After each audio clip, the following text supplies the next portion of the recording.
Olá, galerinha! Sejam bem-vindos a mais uma aula de artes e hoje nós vamos estar estudando sobre sons antigos e sons novos. Muitos dos sons dos aparelhos eletrônicos que ouvimos nos dias de hoje não existiam há 15 anos atrás. À medida que o mundo muda, os sons também mudam, até porque nós sempre estamos aprendendo novos sons, estamos evoluindo nos aparelhos eletrônicos e há muitas descobertas artísticas. Então, à medida que a sociedade vai crescendo, esses sons também vão se alterando.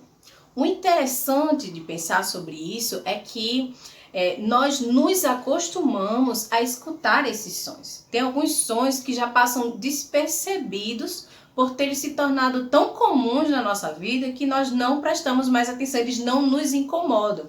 O som do ventilador, o som do ar-condicionado, o som do celular, a vibração do celular quando está em modo silencioso, muitas vezes ninguém nem escuta. O latido do cachorro, às vezes o barulho de brinquedos e coisas dentro de casa. Então a gente está tão acostumado a esses sons que a gente nem percebe mais, sabe? É como se o nosso cérebro deletasse essa informação. Mas para outras pessoas que não estão no nosso convívio, se chegarem na nossa casa e se depararem com esses sons, talvez para elas seja irritante, sabe? Seja muito difícil de ficar, muito barulhento, que a gente chama geralmente de poluição sonora, né? Então isso é bem comum nos dias de hoje e isso também é prejudicial quando a gente fala de música, porque que a música também precisa evoluir nesse sentido para poder chamar a atenção, para fazer com que nós possamos ouvi-la melhor. Então, isso tem se tornado um grande desafio também nos dias de hoje. Bem, dentro dessa evolução musical que a nossa sociedade impôs, nós temos a produção musical, ou o método de gravação de música. E o interessante notar é que hoje em dia nós podemos copiar ou produzir música gravada muito rápido, em questões às vezes de minutos, utilizando computador, alguns aparelhos 10 vezes menor do que há muitos anos atrás. E a gente vai ver justamente agora esses métodos de gravação de música. Para fazer as gravações de sons, existem 3 sistemas principais de gravação. Eles são mecânicos, magnético e óptico. O primeiro sistema, que é o sistema mecânico, ele tem como base o método fonógrafo. E com esse método fonógrafo foram gravados os primeiros sons em disco, aquele bolachão mesmo, que hoje virou objeto de colecionador. Nosso segundo método, que é justamente o método do sistema magnético. As ondas sonoras são magnetizadas em uma fita de plástico, coberta por óxido metálico. As fitas de gravação magnética, conhecidas como as fitas de cassete, não são mais reproduzidas e nem tão populares quanto os discos de vinis. Mas você ainda pode encontrar elas em alguns lugares, tem gente que ainda mantém. Até certo dia, os aparelhos de som, aqueles microsystems, eles tinham, né, a opção de colocar a fitinha para você ouvir sua música. Geralmente essas fitas poderiam ser regravadas, se você quisesse gravar o que passava na rádio ou fazer sua própria gravação, você poderia gravar em cima dessas fitas e elas eram muito populares. E o nosso último método é o método óptico, que é o mais comum no dia de hoje, porque é através dele que nós gravamos os CDs. O CD, ou o Compact Disc, que ninguém usa mais essa nomenclatura, mas se você tem essa curiosidade, CD ou CD tem justamente essa tradução, Compact Disc, que é um disco compacto, certo? Ele é feito de plástico recoberto por uma finíssima camada metálica. No processo de gravação, um raio laser, que inclusive a gente podia ver esse raio laser nos microsystems na hora que a gente ia reproduzir, né, as músicas. Então, esse raio laser queima partículas na chapa metálica do disco.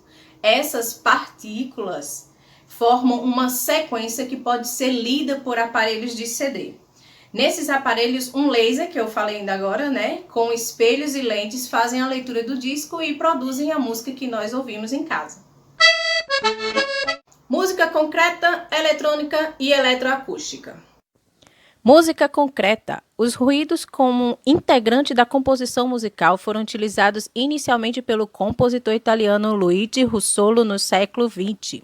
Russolo, num concerto em Milão, utilizou uma série de aparelhos que produziam sons em vez de empregar instrumentos musicais convencionais. Os ruídos de Russolo produziu incentivaram outros compositores nos anos de 1940 a utilizarem e a organizarem novos timbres em composições musicais. No fim da década de 40, Pierre, um compositor francês que trabalhava em uma rádio, também começou a fazer experiências com sons, buscando fontes sonoras diferentes das comumente utilizadas na época para a composição musical. Música eletrônica. A música eletrônica inclui, além dos sons registrados por microfones, como na música concreta, sons e ruídos produzidos por geradores eletrônicos, isto é, aparelhos que produzem sons que não imitam nenhum som já existente. Esses sons eletrônicos eram o único padrão sonoro da composição eletrônica nas primeiras experiências executadas no estúdio na Alemanha na década de 50, mas depois esses sons passaram a ser mesclados com sons de instrumentos e vozes, entre outras coisas. As ideias de Stockhausen influenciam muitos grupos de músicas atuais. Um exemplo é o quarteto alemão, que desde a década de 70 é o pioneiro da chamada Computer Music, um dos tipos musicais que se estabeleceu como a música eletroacústica dos Estados Unidos da América. Por fim, temos a música eletroacústica. Os compositores da música concreta e da música eletrônica não aceitavam bem os trabalhos uns dos outros, até que as duas formas musicais se mesclaram, gerando a música eletroacústica. E por fim, vamos falar sobre música eletrônica, algo que está tão acessível aos nossos dias. Qualquer um pode fazer música, né? Essa é a ideia que nos passam, que hoje qualquer um pode gravar a sua própria música e pode lançar seu hit. Quantos grupos e quantas bandas, ou até mesmo quantos DJs não fizeram sucesso dessa forma? Eu acho que você conhece um monte de youtubers que lançaram suas músicas e estão fazendo super sucesso, produzindo suas próprias músicas em casa. O que facilita essa produção é justamente a tecnologia, os meios eletrônicos. Existem até aplicativos que são joguinhos para celular, que você pode criar seus sons, suas batidas. Eles trazem várias opções de você mesclar sons e estar criando o seu hit, e que você curte para malhar, para ir correr, ou até mesmo para ficar em casa, para ler um livro. Se você for como eu, que só sabe ler se estiver ouvindo música, então essa é a hora de criar seu próprio hit, usando esses aplicativos, esses joguinhos para celular, para criar a sua música. É impressionante a rapidez com que a informática vem se desenvolvendo. Isso tem acelerado e sofisticado a qualidade dos softwares musicais e dos chamados home studios, que são estúdios caseiros dentro de um microcomputador, que hoje equivale a estúdios profissionais do fim do século 90. Talvez você já tenha ouvido falar sobre David Cooper. É um compositor e professor na área de música na Universidade da Califórnia em Santa Cruz. Cooper desenvolveu um programa de computador capaz de criar obras musicais com base nas combinações das composições de Mozart, Beethoven e outros grandes nomes da música clássica mundial. Chegou a hora da nossa curiosidade, aquele momento Você Sabia? Então, sobre o nosso momento de hoje, Você Sabia? Nós vamos falar sobre gravofones. O gramofone é um tipo de toca-discos criado pelo alemão Emil Berliner no ano de 1887. Foi o primeiro aparelho reprodutor de sons que utilizou discos. Os primeiros discos utilizados para registrar sons eram feitos de uma matriz de zinco. Para a gravação, o disco matriz era coberto por uma mistura de cera de abelha e benzeno. Depois, passaram a ser feitos com goma laca, material sintético que possibilitava a gravação em ambos os lados do disco, e por fim, reproduzi-los em uma matriz de cobre. Ao passo que o som era emitido, o ar fazia esta lâmina movimentar-se e, consequentemente, riscar a superfície do disco em forma de ondas. Para rodar um disco, o gramofone deveria ser acionado manualmente por uma manivela.